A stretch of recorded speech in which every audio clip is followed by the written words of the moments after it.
The views and opinions expressed in this podcast are only those of the speaker and do not represent the views and opinions of any other than them who said them. Welcome to episode 5 of 1H. 1H is a platform intended to help people share their thoughts and ideas regarding decentralized education, leadership, technology, and analysis. 1H is hosted on the Gridcoin Discord server every Thursday at 8 p.m. Eastern, 1 a.m. UTC, and everyone is welcome to join in the conversation through the Discord chat. 1H episodes will be no longer than 75 minutes, so they may be shorter depending on how many speakers and subjects are scheduled for the episode. For now, each episode is broken into 3 20-minute blocks, which can be reserved by individuals or groups who wish to explore a subject. To reserve a block, reach out to Jay Ringo in the Gridcoin Discord server and the Gridcoin Slack with the subject you wish to discuss and the participants who intend to speak. To qualify for a time slot, you or a participant must have written and published something at least somewhat covering what you intend to speak about. There are 3 rules when it comes to broadcasting on 1H. You can talk about a project, but only if you're using it as an example to illustrate the idea behind the project. The focus of any subject should somehow be related to decentralized education, leadership, technology, or analysis, and swearing and vulgarity is not permitted. I do ask that unless otherwise suggested by the speaker of the block, please hold all questions and comments until the end when the speaker will open the discussion up to everyone.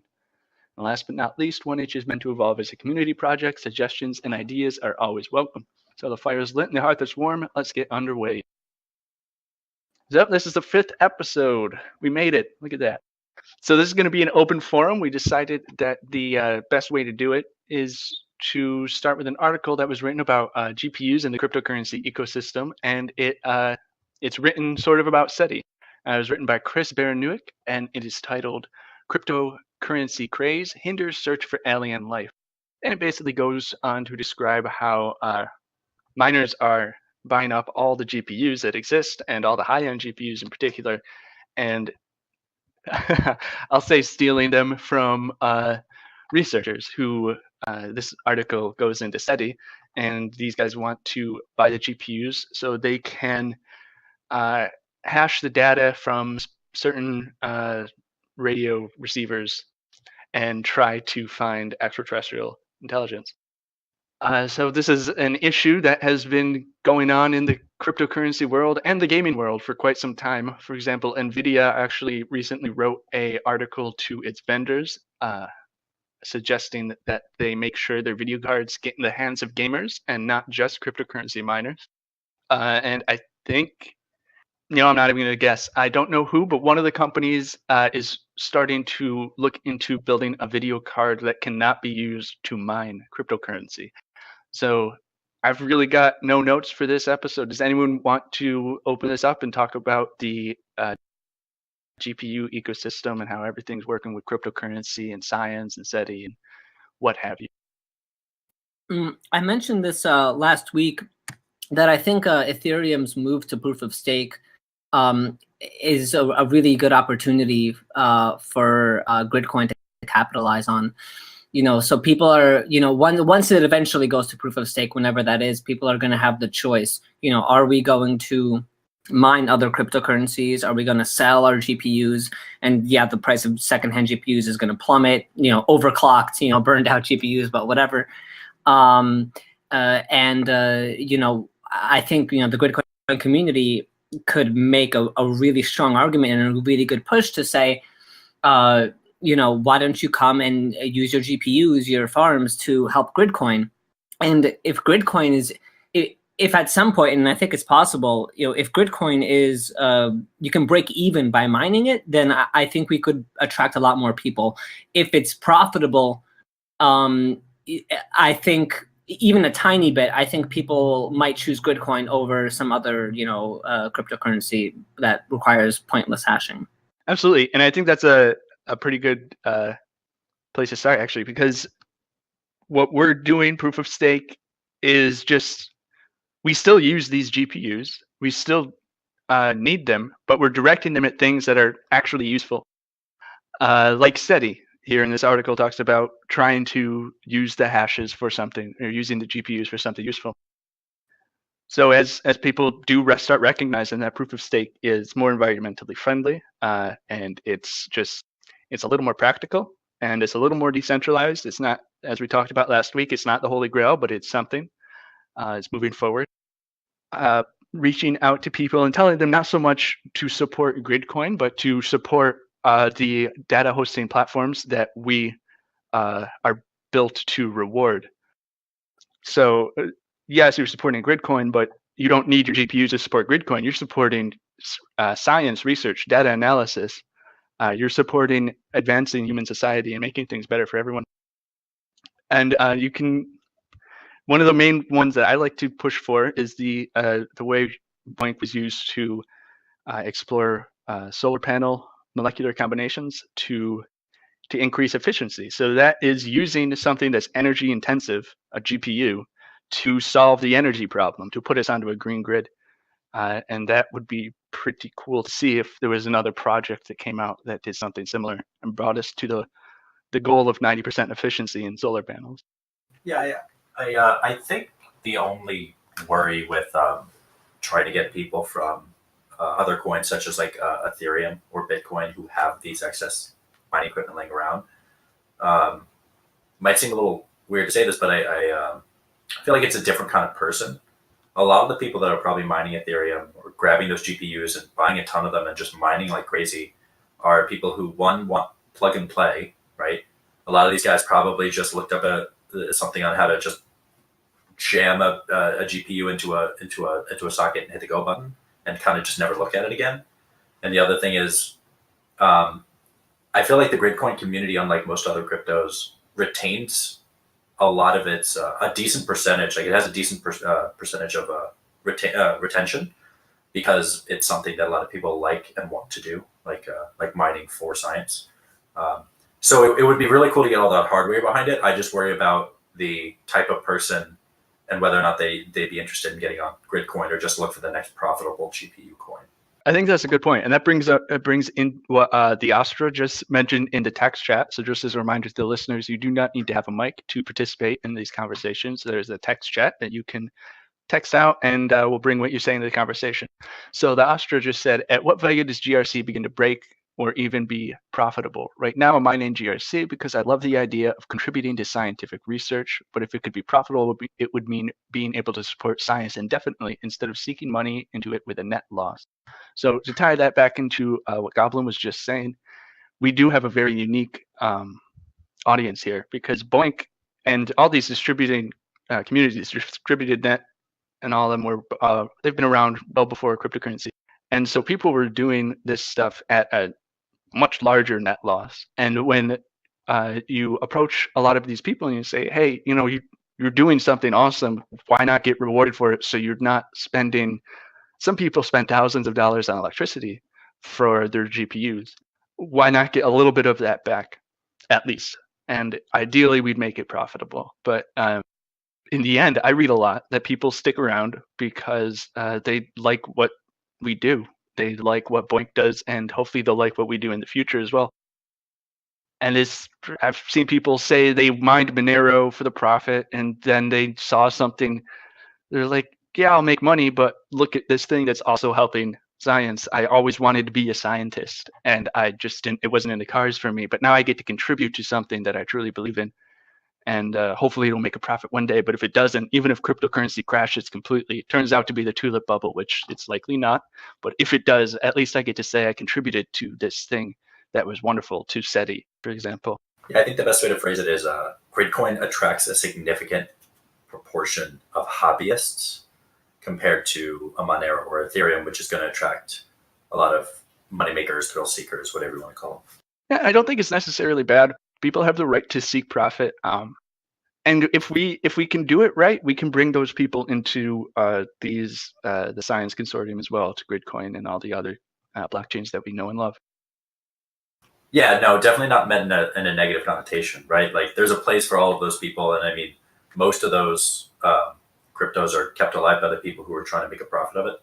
But it's making sure they stay around. It's not a pump or dump. But yeah. Yeah, and actually the way you phrased it, that ties it into a lot of conversations that are happening in the Gridcoin community about economics right now. The profitability of mining a coin is part of the economic structure of the blockchain. So there was a point when Bitcoin was not profitable to mine, and there were a lot of people who thought it would fall apart, it would die. It was the end of it, the bubble had popped, and no one is ever going to keep mining this thing. So didn't turn out to be that, but it was part of the psychology, which is what a market is. It was part of the psychology behind what was going on with the entire ecosystem and the economics behind Bitcoin. So it's something to consider always. And to tie that back into the article that started this off, it's like these people are taking the GPUs to mine things that are purely for profit, but at the same time, you have other communities like us around who are saying, buy these GPUs, buy these CPUs, and then direct them at SETI, direct them at, or one of the other 26 projects, about 26 that we whitelist. And so it's like, yeah, these guys are stealing the GPUs, but there's also a huge group of them, and there's a growing community that is then redirecting them to it. And it's SETI, instead of having to have centralized supercomputers, is able to tap into this huge community and this huge decentralized net. And from that, they're able to draw more people into their knowledge base. They're able to educate more people, and they draw more skill sets, and they're able to expand even faster than if they weren't out there educating people as to what they do, because there was this money aspect involved. Yeah, to bring up actually a point mentioned in the chat by the ostrich, I think that's his name. Yeah. It was he pointed out that someone mentioned the kind of processing that was required by some of these people, and whether or not a blockchain or just pure processing of packages, like of small packets, would suffice. And I think to your point, right, and to expand on that is if we can actually assist, is can what is what SETI needs, or is what a lot of these companies need to process a lot of small packages, or do they need to run, as it was put in the text, like random software based off of what the results are, right? Like a lot of small random things that are undetermined at the time of sending it, right? Do they have a lot of raw data that needs crunching, or do they need a lot of small data that needs a lot of intensive, losing my train of thought? But yeah. Like the small data that needs really specific tasks completed, versus large data sets that are just general crunching. Yeah, and the processes have to be like redirected and constantly changed, right? Like which isn't really a BOINC thing. You're not going to take something super small and constantly have a ton of various things done to it. You need BOINC is for massive data sets that need whatever done to it, right? So I guess the question is, to that point, is Gridcoin able to provide for either of those? Well, but for both of them. It's hard to answer this because we're so young. We were talking earlier, we're still a baby. Proof of stake itself, which is the primary blockchain protocol we use, is about 5 years old. And then on top of that, we play with the incentive structure, which very few other coins do. That's a very new thing. So it's hard to say where that will lead, but overall, I think this is a problem that a lot of distributed computing networks and supercomputer companies themselves have to deal with, which is how is the data formatted, and can we do what is needed for the data? And I think it's a challenge that needs to get solved, and it could maybe be solved with BOINC. It could maybe be solved through other processes or other platforms, because it's like Windows versus Linux. One is good for one thing, the other is good for another thing. There doesn't need to be one platform that does everything. And the beauty of what Gridcoin is we have the superblock, which can be used for multiple platforms. And then at the same time, with these smaller projects, maybe there's not a lot of data or that needs to get processed. So it's not like SETI, which is just taking in so much data and just running it through an algorithm and looking for something that is another wow signal. So we focus on this. We talked about this in episode 0, the introduction to this podcast series.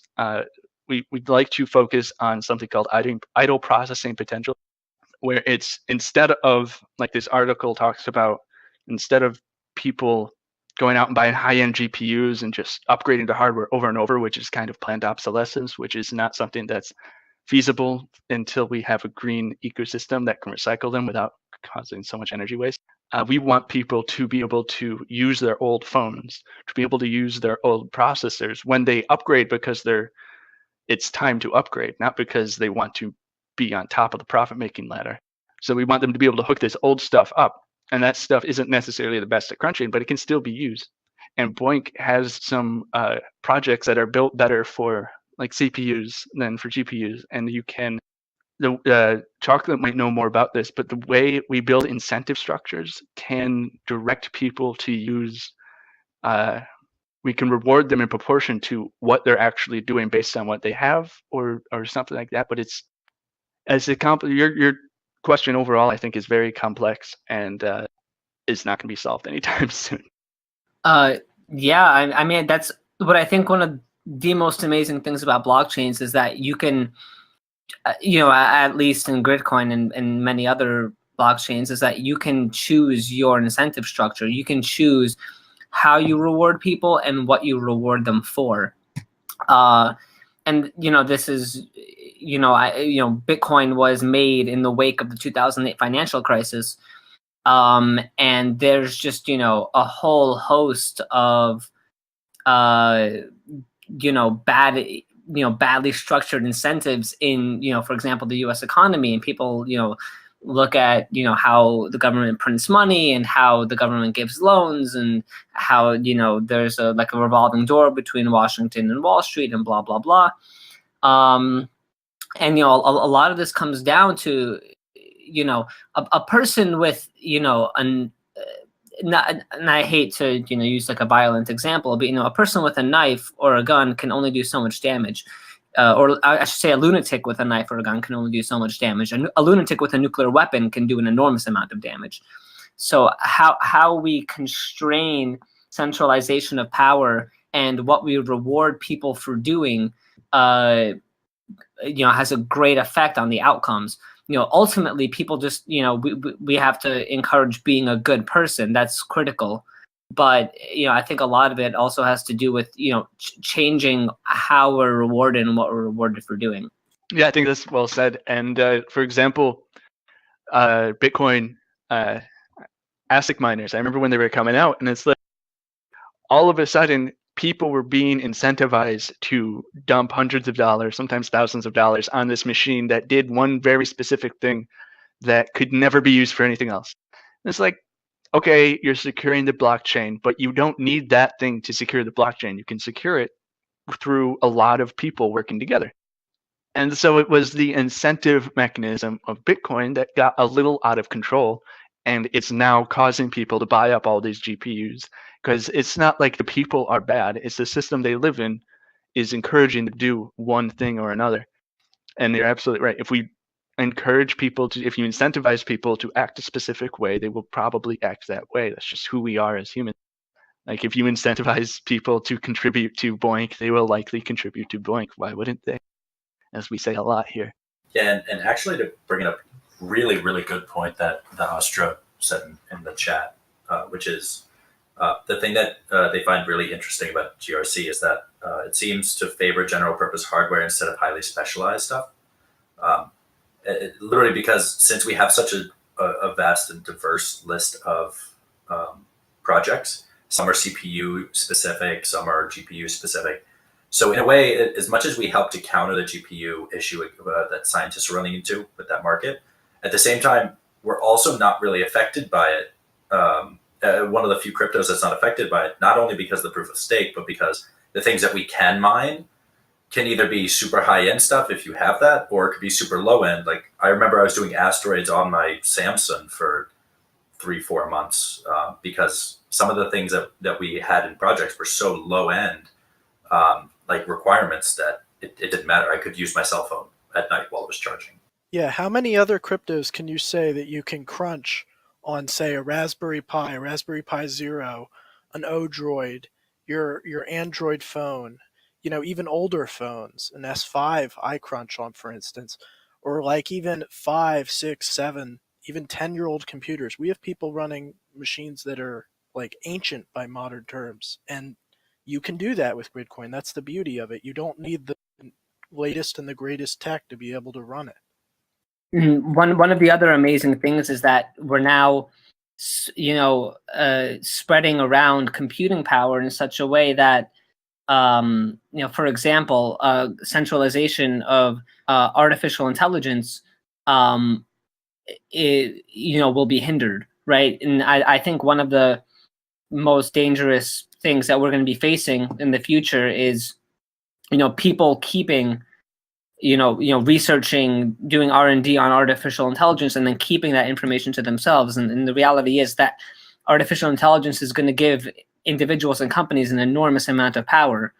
But if we have this, decentralized grid of tens of thousands of computers around the world, with scientists and computer scientists in particular, who are willing to and want to make sure that the power that artificial intelligence gives isn't concentrated in the hands of a few. Well, now there's a really good avenue to do that, and Gridcoin provides the financial incentive to make it so that people wouldn't be so wary about doing this for free necessarily.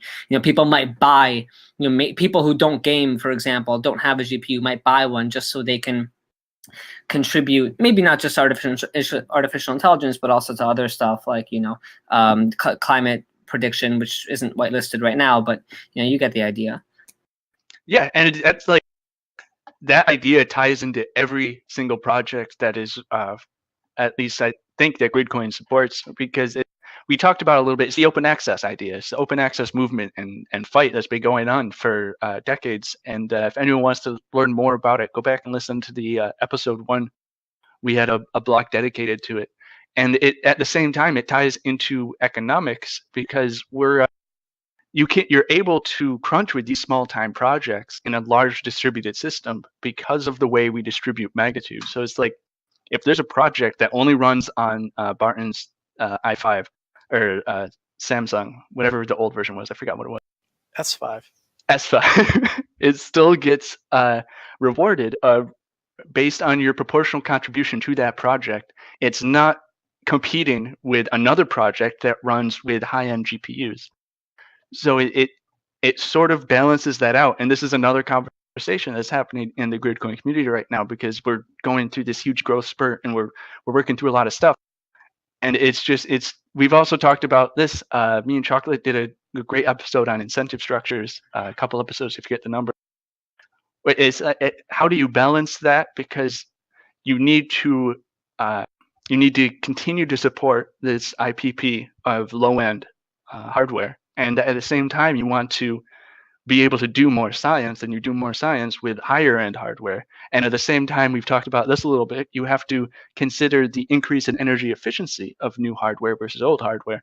Sometimes it is worth it to force people to upgrade, because the cost of buying a new hardware and manufacturing that hardware is still lower than wasting energy on old hardware. So it's this very interesting balancing act that it's fun to watch develop in this open source arena, which is a theme that we've all been talking about as we've said stuff. Anyone have any questions or about anything anyone has said? You can go, Chocolate. I was actually going to ask you about the science consortium that you mentioned in the comments.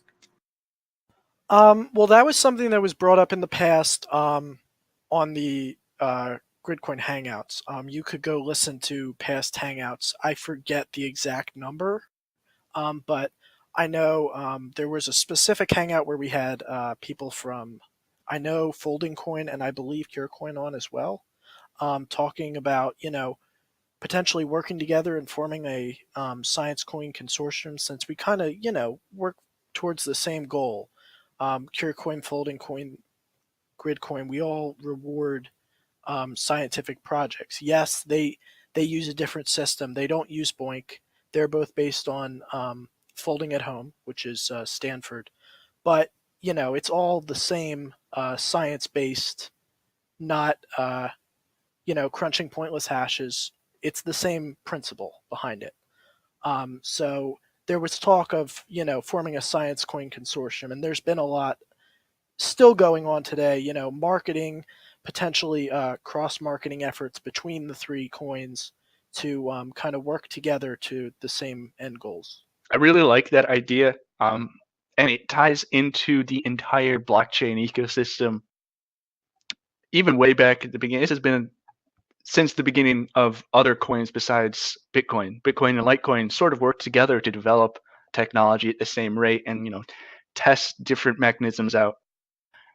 And we're all one large community working for the main general goal, which is to change the world as we know it because of the 2008 financial crisis. That was the main catalyst, as we were discussing. And then you get these micro communities within it, like these science coins, that can work together at an even deeper level. And to tie it to reality a little bit that exists right now, is this thing called cooperative competition. And it exists in a lot of the major sort of monopolistic entities, like the oil companies. All sort of, they compete with each other, but they also all work together when it's time to work together for a common goal.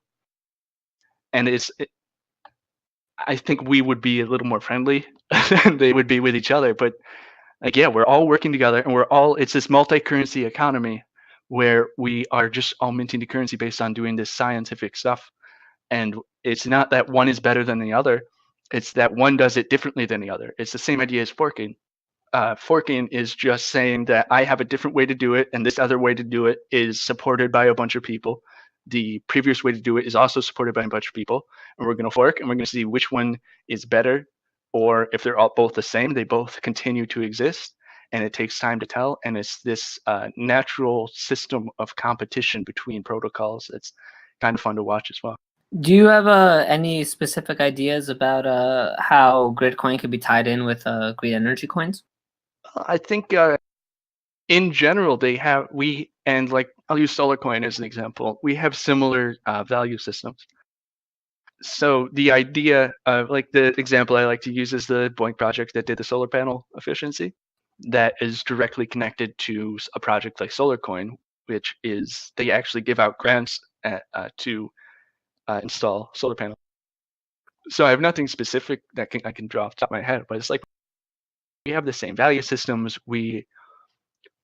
Why couldn't we work together on a specific project or a specific marketing campaign, or even like plan events together and just support each other as we develop different protocols? For example, actually, SolarCoin uses proof of stake time, which is an interesting protocol that helps secure the blockchain and ensures or helps incentivize stakers or holders of the solar coin to stay online to help secure the blockchain.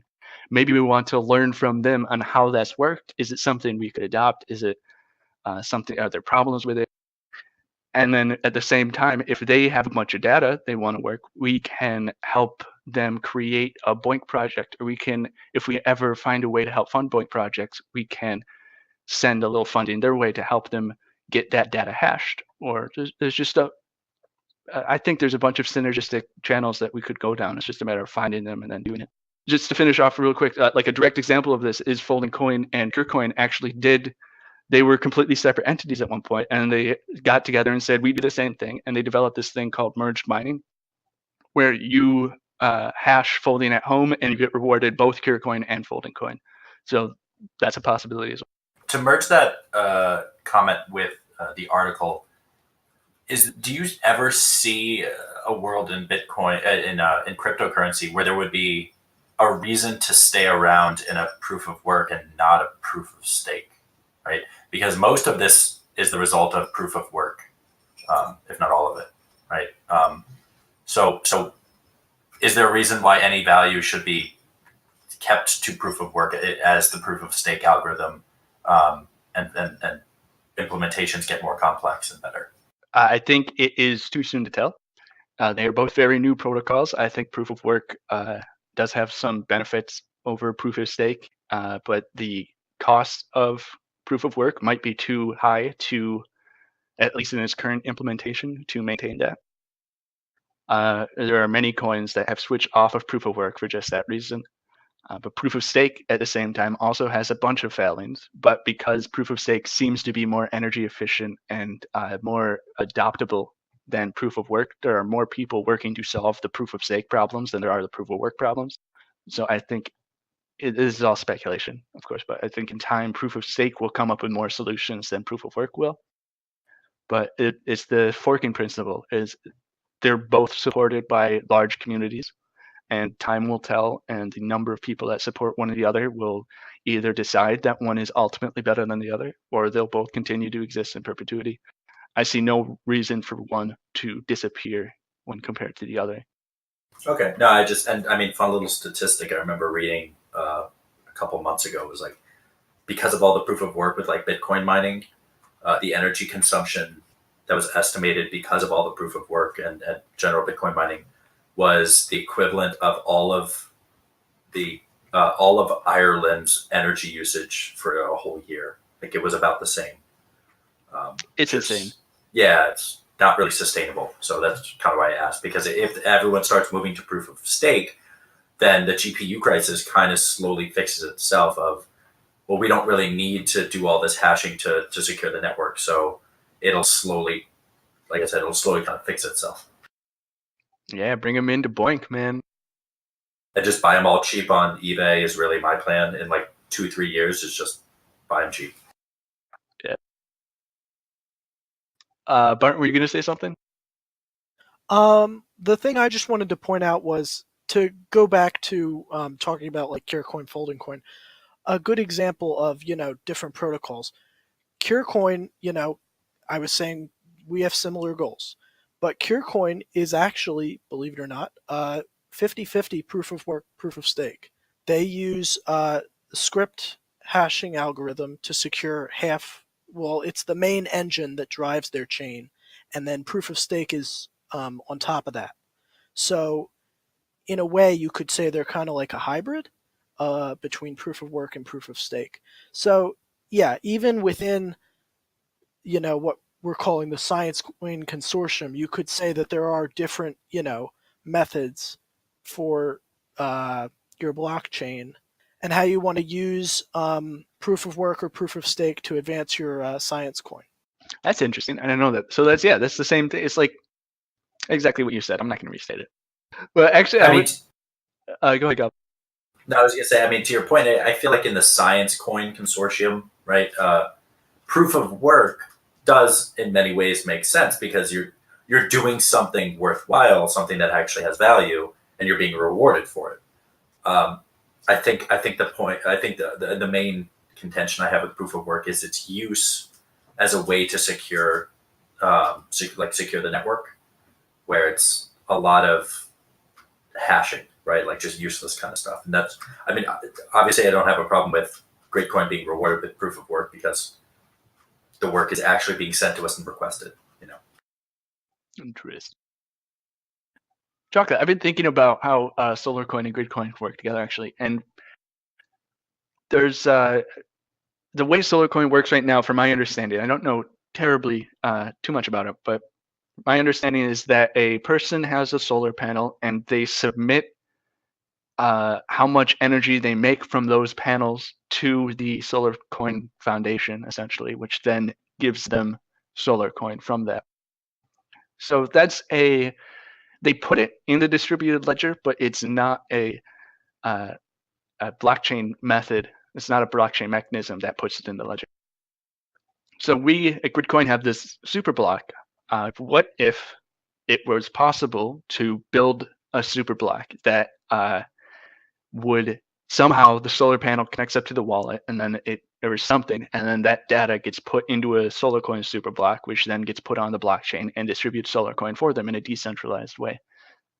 So that sounds like it's just fantasy because I have no idea how that would work from a technical standpoint, but that's just something that these coins can work together to do.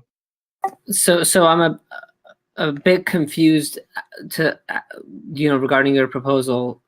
So first, I mean, my first question is, what is the idea to offset the energy consumption of Gridcoin with the energy produced by SolarCoin? That's an idea, but that's not this idea. I like that idea. So what was the idea? So the superblock, from my understanding, is just this tool that goes to a third party and aggregates all the data for a user's contribution data to that third party, and then brings it back to the blockchain, and then the blockchain does magic with it. For Gridcoin, it takes BOINC for a current Gridcoin superblock, the only one that exists, it takes BOINC user data, brings it back, turns it into magnitude, and then the blockchain distributes GRC based on that magnitude. So what if we somehow built a superblock that went to a person's solar farm, took their kilowatt contributions, brought that data back in the superblock, and then the Gridcoin blockchain converted that into magnitude in some way, or we'd call it something else, and then distributes Gridcoin based on that magnitude, or even SolarCoin based on that magnitude. Wait, so distributing Gridcoin to the people with solar panels? Yeah, because that's what SolarCoin does right now. But they do it in a way, the way they collect the kilowatt hour data is, I think, pretty centralized in that the individual fills out a form. They might have changed it since the beginning, but I think they fill out a form and submit that form to the foundation, which then gives them SolarCoin. So this would be a super block mechanism that does that for everyone. So I think that would have the same effect of offsetting the Gridcoin's energy consumption with solar power. My only concern with that proposal would be the idea of rewarding people with solar panels Gridcoin, even though they're not doing any work. I mean, like my concern is that wouldn't fly with the community.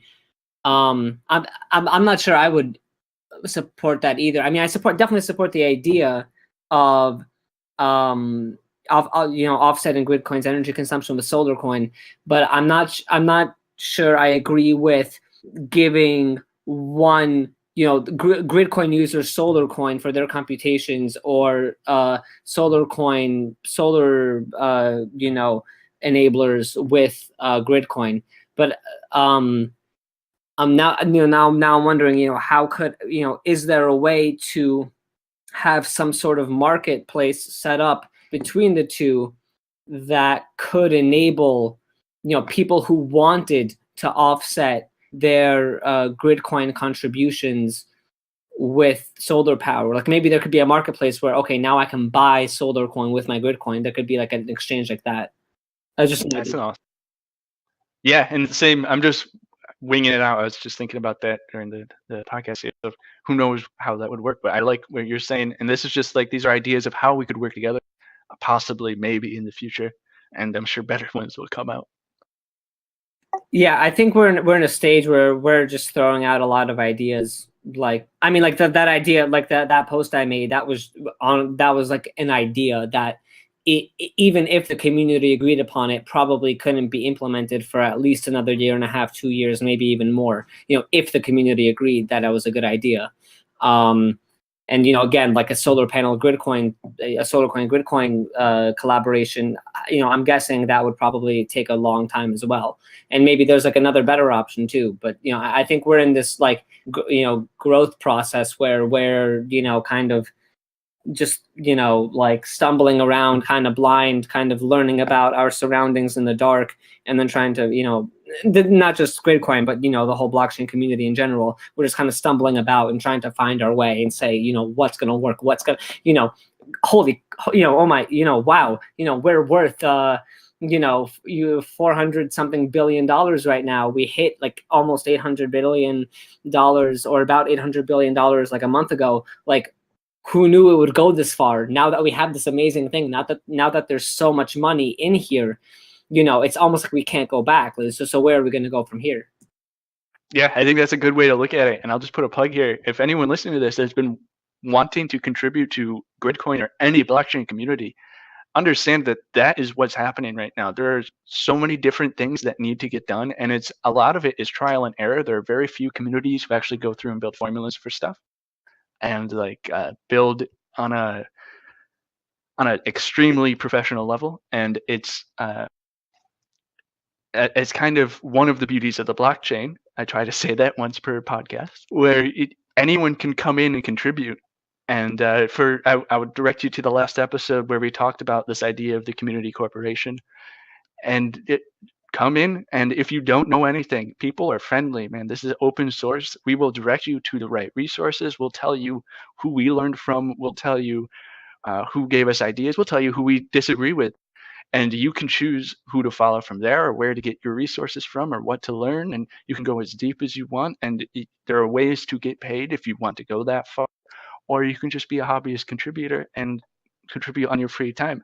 And it goes back to the idea of the open source community, which is Satoshi Nakamoto released his Bitcoin, awesome technology, but they could have released that as an intellectual property technology, and they released it as an open source technology, and that is what changed the world. If they sold that to Chase, it would have been a completely different world we're living in right now. So use it, use what they did, and come contribute. So does anyone have any other thoughts about anything we've discussed, or anything regarding the article that we brought up in the beginning in particular? Or any questions for anyone here? I'll just read this out right here. So the ostrich posted in the vein of what I was just talking about with open source communities. And he says, in the words of Linus Torvalds, free and open source gives more people a chance to be greedy in a good way, as more people end up benefiting and contributing back. Bitcoin would have been dead on arrival if it was regulated as a product. I think Gridcoin was smart to go open source as well. I think that's exactly right. And since we've seen Bitcoin come out, there have been attempts to make closed source blockchain protocols. And I have seen them come up. They get a little hyped up and then they just kind of disappear. I don't think they will work in the future. And the idea of being greedy in a good way is, we've talked about this in previous episodes, is the idea of when you contribute to a community, to an open source community, you are actually being greedy, especially with the blockchain currency involved. You're being greedy because when you contribute positively, you're increasing the value of the thing you believe in and you support and you hold the currency of. So it's not all altruistic, the stuff we do. You're allowed to be greedy with it, but you can be greedy in a good way, as he says here. Going back to the solar coin, Gridcoin idea, and I'm just going to leave that as a black box, saying, okay, there's some association between the two, and people can, Gridcoin users can offset their energy consumption with solar coin, and solar coin, producers can contribute to science by creating the energy that, Gridcoin needs. At what point is the block, this I forget, Jay Ringo, you said that there's a term for this, but the interconnected web of blockchains, that at what point, because a Gridcoin solar coin connection, I mean, that's almost very, very clear, because Barton, what? Atomic swaps, that's what I was saying. What's that atomic swap? Oh, is that not what you were referring to? Oh, never mind. No, Nope, never mind. Okay. Yeah. So the question is, I mean, there's like a clear connection between the energy consumption of Gridcoin and the energy production of solar coin. At what point, would we want, for example, so there's people pushing for a direct fiat Gridcoin marketplace. So is that the way to go, or is it Gridcoin and solar coin connected to, I don't know, Ethereum or something else, and then connected through fiat to that, or should I'm just looking for ideas, like who has some ideas. So go ahead, Goblin. So this kind of goes almost towards what we ended up rambling off at towards the end of last session, which was the end goal, right, or the future of Gridcoin, at least as some of us see it, would be we have to stop generating currency at some point, right? If you just keep generating anywhere between any percentage, but realistically, if you keep generating 1 to 5% of Gridcoin every year to just keep paying people for doing the processing, it's going to either stay at 6 cents or it's actually going to decrease value to whatever it ends up going to, right? It's never going to stop. And so in order to reward people, the make it rain function is actually really cool.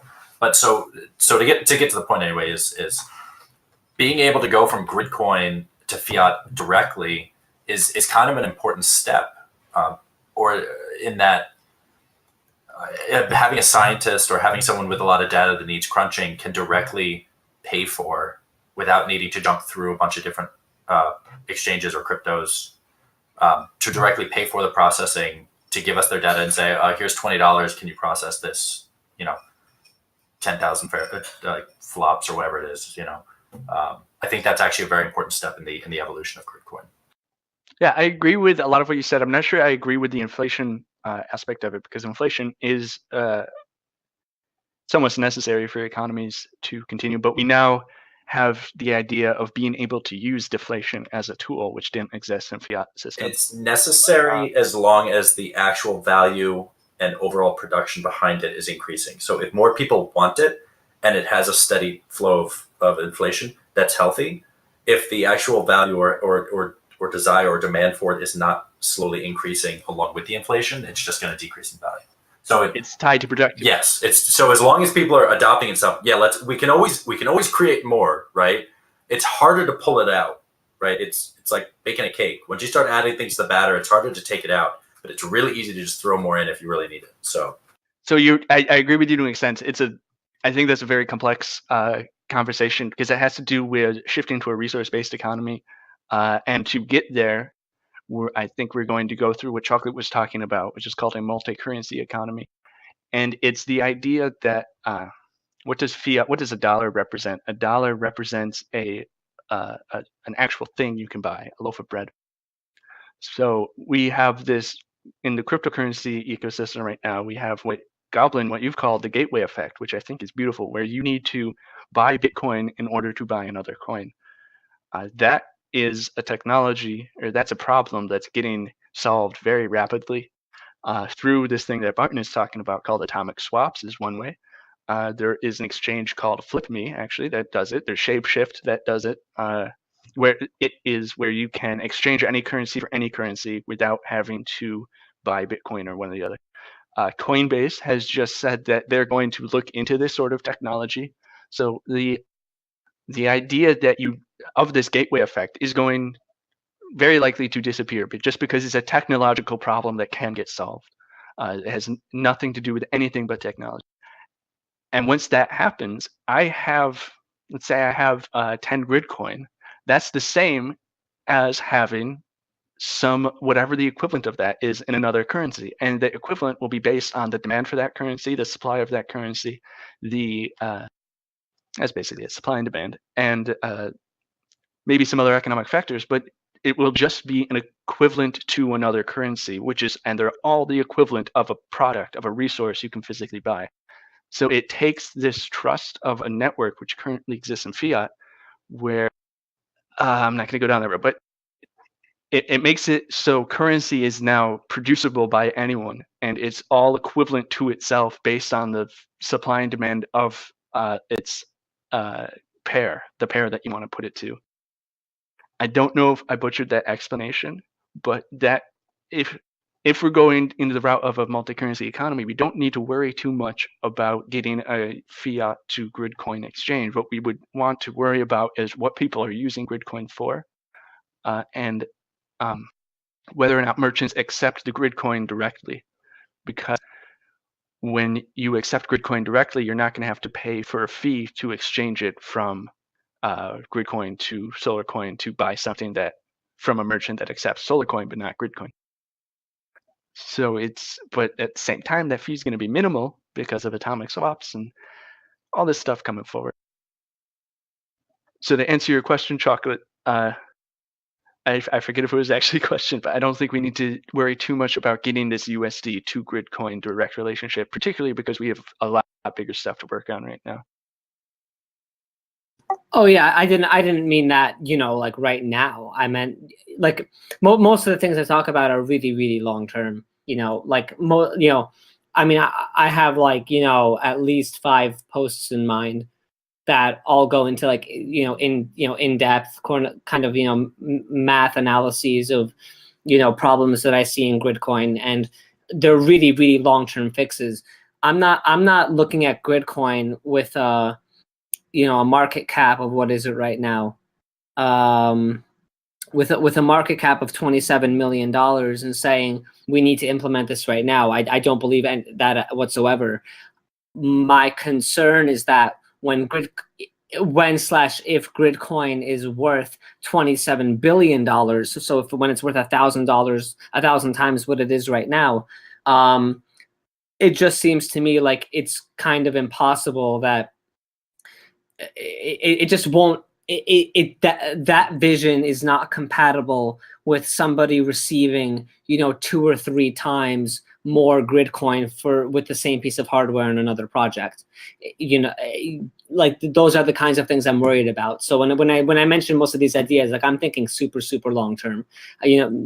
There's definitely like way more important, more immediate things like wallet security and forking and all sorts of stuff like that. That's right now way more important. I'm kind of thinking about like the long-term ideas and just trying to get the conversation started to see what people think.